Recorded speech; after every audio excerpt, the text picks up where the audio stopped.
Hello my friends, how are you all doing? I'm back and today I am going to talk about Vanguard. Now, let me be perfectly clear, and if you watched some of my videos in the past, I had no expectations of Vanguard. I really didn't plan on getting Vanguard, and I was kind of peer pressured into getting it from my friends as they've all now got it as well. I am going to say this now. I'm going to give my honest opinion. I've managed to play a little bit of the campaign, a little bit of multiplayer, and a little bit of zombies so far. Predominantly, I will more than likely make more zombie stuff for this channel rather than, say, multiplayer stuff. We'll have to see how that goes. I am now moved completely to PC. So my Xbox, and I think there'll be no more clips from the Xbox. It's literally all PC made now and everything. So I'm going to give my little bit of opinion on that. But let's just talk about this as a fact. So the reason I got it for PC is because I wanted to move more into the PC market and stuff like that. For the sole purposes, like PC Vanguard is $49.99. For a next-gen console like I've got the Xbox Series S, it's $63.99. And when it's going to run better on PC and stuff, I mean, don't get me wrong, my PC is 6 and a bit years old. This old thing, and I tell you what, it's only got I think a 1070 or a 1080 graphics card for people that know what I'm talking about on that. And this thing runs Vanguard, Battlefield 2042, everything in crisp quality with no frame rate issues. Now I am planning on getting a new PC probably in the next couple of months after some personal stuff I deal with and everything gets sorted. But I tell you what, I mean, this little beast and everything, I've had this for so long, and no matter what game I have, it will run it full quality. It's fantastic. But let's move on to it. So I've only played like the first mission of the campaign, and from the start, it looks clean. It looks crisp. It looks beautiful. The gun balance and everything seems pretty okay. I think the storyline of it, just by what I've played so far, looks like it's going into a pretty alright direction and stuff like that. The characters, you know, I'm obviously still warming to them, but I will complete the campaign. I may end up recording it. I'm not 100% certain. I've already done the first part of the first mission, so whether or not I resume and I record again, maybe. We'll have to wait and see on that. But overall, so far, I mean, the campaign, everything, you know, a campaign for Call of Duty, you know, you expect somewhat of quality and everything. And with the World War II campaign, I never actually played it. I think I played 1 or 2 missions and got bored. I don't think I'm going to get bored of this one and stuff. I think it might have something that gravitates towards me and stuff like that. So I'm going to look out potentially for that for a campaign playthrough for myself. Multiplayer, now, I'm not going to lie, I've only played the one game. And I played a game of Core. And let me tell you right from the back that I know the game is only a day old or whatever it is by the time I'm recording this on the 6th of November, pretty much the same day this will go out. I played one game, right? I got into this game late. I joined in and there was only about, I don't know, but probably I reckon about the game was about halfway done. I think I ended up going 17 and 13 or something like that. It's not really too important. It was on one of the smaller maps which felt alright and everything. Again, for me, I was only playing core, whereas I normally play hardcore. The time to kill seems so quick in this game compared to Cold War, compared to Modern Warfare. This game feels like the time to kill is going to be like that. It's going to be instant. And I did feel that and stuff. I mean, it felt good to play and stuff like that. I mean, when I move on to hardcore, maybe I might get a bit more angsty with it, because obviously if it's that quick of a kill and stuff like that, no matter what gun you're using. I was literally only using an STG and an MP40 because at level 1 that's all you can use. But either way, it felt smooth, it felt really good. I am looking forward to playing that a lot more and everything, so I imagine me and my friends will probably play a lot more multiplayer rather than just zombies, because I think the thing with Cold War is we played it, but it felt like we were forced to play it. With zombies and everything, you know, we never really had a plan for it. We just go in there and mess around sometimes, stuff like that. But when we had more of us, we felt if we was playing multiplayer, we were forced to play it. I don't think that will be the case this time around. I mean, I'm pretty certain when we play multiplayer, there will be no forcefulness. We'll actually enjoy it, to be fair. There's a lot of people linking it and liking it to the way Modern Warfare played. I 100% feel that, even though I've only played the one game, and I know this was really just sort of out of left field and stuff like that, oh, you've only played the one game, I do feel it's very much like Modern Warfare and stuff. I say the time to kill, the movement, everything about it just screams how Modern Warfare played.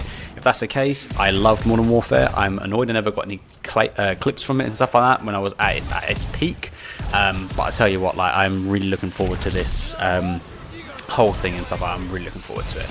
Now move on to zombies. So there was a thing, I remember when they launched zombies and they was talking about it. It's a round-based progression map, but it's not in that entirety. So for people that haven't seen, I think it's, I'm not even trying to pronounce the name of the map and stuff like that, I'm pretty certain I'm going to forget what it is. Is it Defanang or Frank? Something along those lines. Basically, it works similarly to how Outbreak worked. So basically, you spawn into an area. You can kill zombies around you and stuff like that. You get very minimal score towards it and everything. But they have made things a little bit easier. So there is, at the moment, no tiering the guns up. So with Black Ops Cold War, with their zombies, you obviously had your regular starting weapon. You can make it uncommon, rare, epic, and then legendary. With this, there is none of that and everything. The rarity depends on how many times you pack-a-punch it. So you can get it to blue, which is pack-a-punch 1, purple, which is pack-a-punch 2, and gold, which is pack-a-punch 3. It took me a while to get used to that and stuff like that. They have moved the armor stand in with the crafting bench, so it's now all in one area. So you have the armor, you've got lethal, support, and you've also got tactical as well. So the support thing being your self-revives and stuff like that is completely separate now. At the moment, there is no kill streaks. I don't know if they have plans to put kill streaks into zombies. I think it'd be kind of pointless personally, but we'll have to wait and see on that. When you do once you do a certain challenge, so at the moment you've got Blitz, you've got Transport, and you've got Retrieve. Now the Blitz one is you have to survive 3 minutes in a certain area. Transport, you have to transport a floating head to its destination, kind of similar to how the transport thing was within Cold War. And the final one with Retrieve, when you kill zombies, it's kind of like how the game Blitz works and stuff, if you played it in multiplayer, where some of the zombies will drop relics in this one. You collect them, you take them to this crystal, and you feed it to it and stuff like that, and then it will keep moving on. Now for every one you complete, it levels the game, or the levels the round up. So you can go from level 1, you complete one of these challenges, you go to level 2, and so on and so forth, and you get a set sum of money from the end of it. It's normally between like 6,000 to 8,000 and stuff like that. I think as high as you go, it gets more and more and stuff like that. Now the Blitz part of it at the moment, I've only played it on the remade Shinonuma. I don't know if there is plans or if there's other parts and everything where it's something different. The Transport pretty much takes you around the whole of the original map, and so does the Retrieval as well. So they aren't particularly difficult. They are fairly easy to complete and stuff like that. The gameplay that you're watching now, I get to round 12 and I eventually just exfil and stuff like that. Exfil seems, again, very similar to how the Cold War one went along and everything. But what you do with this is you have to kill the zombies first, and then the portal will spawn in. So once you've done everything, then you move on to that side of things. Mystery box still exactly the same. You can get these certain power-ups. Similar to, well, not very similar to how the regular power-ups, so your insta-kills, double points, and all that sort of works. You can go to an altar and you can collect different abilities to use within the game. And these are stuff from like freezing enemies, slowing enemies down. When you kill someone, kill a zombie, you can get their ammo back. When you throw a lethal, for example, or a bit of equipment, you can potentially get that equipment back. Now, I don't know if it's for every challenge that you do, you earn one of these little hearts, which you use to pay for it and stuff like that. But you only get the 3 slots to choose from, and it seems okay. The only thing I felt really from it was the cryo freeze ability. Obviously, that felt basically the exact same as what it was in Cold War and stuff like that. You shoot them, it slows them down and stuff like that. And there are ones that you can get that deal more damage to frozen and like slowed enemies and stuff like that. So that's a good combination to use. That is one that I do use in this gameplay. So that side of thing is pretty cool. In terms of the perks, so at the moment the only 5 perks, so you've got a stamina up, a quick revive, a juggernog, a sleight of hand, and one thing which is to do with critical damage. So kind of similar to how Deadshot is and stuff like that, but there is no snap to the head type thing. It might be different for a controller and stuff like that. But basically you tier them up in the game. So you buy it once, you get the initial thing of it, and you can tier it up 4 times. So at the moment it's only to a tier 4. And for everyone it goes, I think it's like, you get it for free, you don't have to pay for the initial one. Then it's 2,500 for tier 2, 5,000 for tier 3, 7,500 for tier 4. So nice and simple to keep track of and stuff like that. I do hope there's more perks that will be introduced. Obviously, we know new perks are going to be introduced all the time and stuff like that, because you do feel it. Obviously, the stamina up and everything is really effective. You feel how quick you do move and everything with each tier that go up. With Juggernog and everything, you see how much your health goes up and stuff. So yeah, it'd be interesting to see how they do more perks and everything onto it. I'm wondering if they are going to launch a tier 5 in maybe a few months and stuff like that, kind of similar to how they did it with Cold War, where they had just the first 3 tiers and then you had special tier 4 and tier 5. I'm hoping that's the case, but we'll have to wait and see. The 2 main boss zombies I've found at the moment are the exploding enemies, and I'm not even going to pronounce it because they're German. I'm not going to try and pronounce the name, but the giant zombie with the death machine. Now, the exploding zombies, you hear them coming, they shriek and stuff like that. The explosion can stun enemies around them and stuff like that, but they are pretty easy to kill. The big Juggernaut guys and everything, Juggernaut guys, they are a lot tougher, but as I found out, you'll find in this gameplay, you'll see it throughout as I've been talking stuff like that. There is one weapon that I have found so far, and I realised that you have to be level 31 to get it in multiplayer. This thing could potentially maybe break could break Vanguard and stuff like that, and it's the full auto shotgun and stuff. This thing, you walk up to one of these death machine wielding motherfuckers and stuff like that, and you just hold, not so much hold down, you have to like spam it on on a mouse. But this thing goes down in like 6 or 7 hits and stuff like that. It is unreal, and if that's what it's like in zombies, imagine what that's going to look like in multiplayer. But they aren't very difficult, but as I found out, the further you go into it and stuff like into the main spawn area and stuff like that, more and more spawn. So when I can't remember what round it is, it's maybe already gone past and stuff, but when I was playing one part of it, well, literally 3 spawned on top of me and stuff like that. So it's quite rare, like how they just spawn in and stuff like that. Maybe the more I play it, the more I can sort of sense a pattern with it and stuff like that. But they're not the most difficult to kill and stuff like that. But, you know, they are pretty fun to say. Pack-a-Punch, the only thing that's changed on it is that the initial Pack-a-Punch now is 7,500. Now, that isn't the worst thing in the world. It is quite easy to get those points up and everything. And now it is a singular progression of 7,500, double it to 15k, and then double it again to 30k. That's how it goes, rather than going from 5,000, trebling it to 1,500, then doubling it from that. So it does kind of make sense on that sort of bit. Like I said, you're going to earn money and everything from doing these challenges and stuff like that. You only get standard amount of monies and stuff like that from just killing zombies regularly. Kind of like with Outbreak, I think you only get like 25 to 30 points, might even get a little bit more. But overall and stuff like that, it does feel, it feels easier. So if you played Cold War and you thought that was easy, you will play this and you will think it's even easier. It does feel that way. Maybe the further you go into it and stuff like that, it's going to get harder. Maybe, who knows. But right now the game does feel extremely easy to play and stuff like that. And that's not to say it's a bad thing, you know. You're going from an easy game, which was Cold War and stuff, which had its harder elements and stuff, to this game and everything. It's a nice transition towards it, because again, if you've never played Cold War, I mean, you don't really have to play the Cold War Zombies campaign in any way, shape or form to know what's going on in Vanguard. It's completely separate. Although the similarities are there, you don't have to play one to then know how the other one works. It's as simple as that. But in terms of initial feelings towards the game, I don't mind it. I really don't. The more I play it and everything, the more we'll see how it goes and stuff like that. Obviously, 2 weeks away from Battlefield coming out as well, so that's obviously, I have played the beta for that. I did love that. I don't think I ever made a video on it, but I really think I should have done. But yeah, I was really hyped towards that game and stuff like that, so we'll have to see how Vanguard compares to that. But I think, yeah, overall expectations, it's a solid game. We'll have to see how it progresses and stuff like that.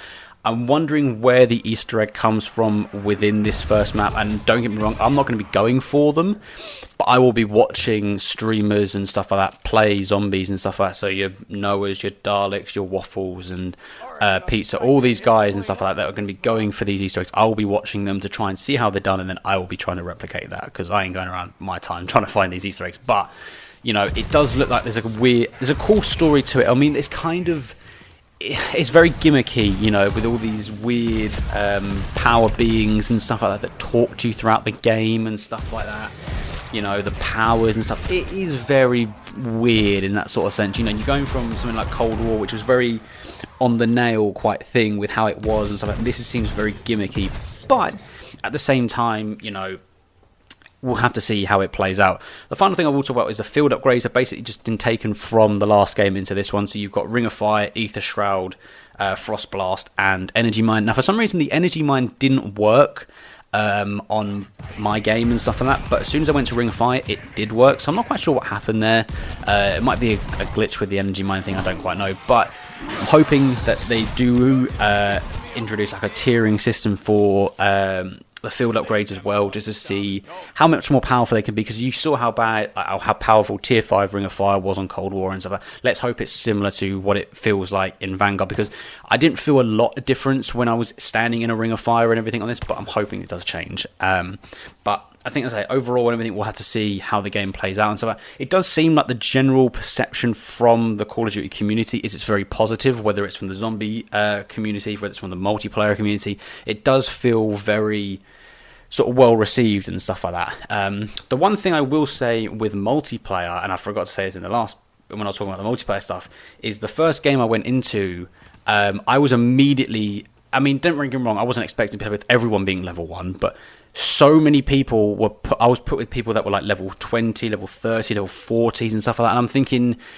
right away, skill-based matchmaking seems like it's going to be a mess again. I'm hoping that's not the case. I really hope they do fix skill-based matchmaking, because for the last 2 Call of Duties, it's been frustrating, but we'll have to wait and see how that goes. I think that's going to be it with Vanguard. Like, I think the game, like I said, the game's pretty good and stuff like that. We'll have to see how it goes and stuff like that. For me, I'm going to be moving house next week, so I kind of want to try and get as much as I can recorded, because I'm going to be moving in mum and dad just temporarily and stuff like that. So I won't be able to do any real content while I'm there. I may be able to, but I'm not going to have my full setup and stuff like that where I've got it now.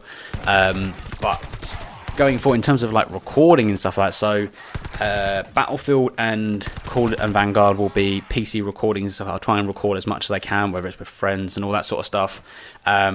Forza comes out in a couple of days as well on Game Pass for me. I've already got it pre-downloaded on my Xbox. I will be recording that. I will be playing that. I cannot wait for it. I've seen every bit of clip from it. I've seen gameplay footage, pictures, everything. It looks gorgeous as a game, and Forza Horizon is one of my favourite franchises to play.